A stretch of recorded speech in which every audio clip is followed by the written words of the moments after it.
Dies Mariv agus fáilte isteach. Mary Kennedy here, and you're welcome to my first series of Senior Times podcasts. On this podcast, my guest is Rachael English. So many people will know you as a journalist, a broadcaster on Morning Ireland, but not so many as a novelist. And I really loved your most recent novel, Paper Bracelet. I was very impressed in Paper Bracelet by the humanity and the feeling. Sometimes it's cruel, sometimes it's warm-hearted, because it's a very sad story about the mother and baby homes. But the journalistic knowledge that informs it and the research is so strong. Now, this is the scene where the girls in the mother and baby home, they're sent out strawberry picking and they begin to rebel by singing.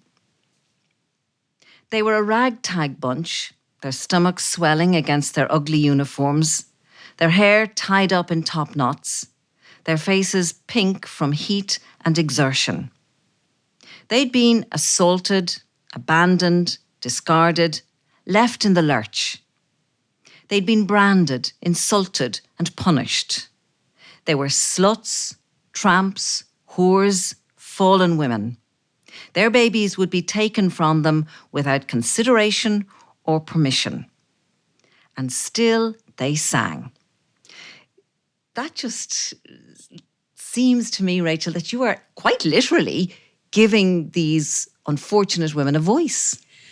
That's what I wanted to do. Thanks, Mary. I appreciate that, because more than anything else, that's what I wanted to do. I wanted them to be real, because I think sometimes it's very hard when you're faced with a subject as huge as this. We end up maybe seeing people as just one homogenous group that you know, they were, weren't they sad and weren't they misfortunate? And of course the women we're talking about were in many cases very misfortunate, but they were also people. They were real. They were sisters and daughters and mothers and friends. And some of them, no doubt, were very funny. And some of them probably weren't. And some of them were probably really clever. And some of them probably weren't. And, you know, and some of them were probably compliant and others were probably divils. And I wanted to try and get that across, to bring out the humanity of, and I suppose it wouldn't have to be a mother and baby home that you were talking about, any institution where people are different and you know, they're entitled to their differences.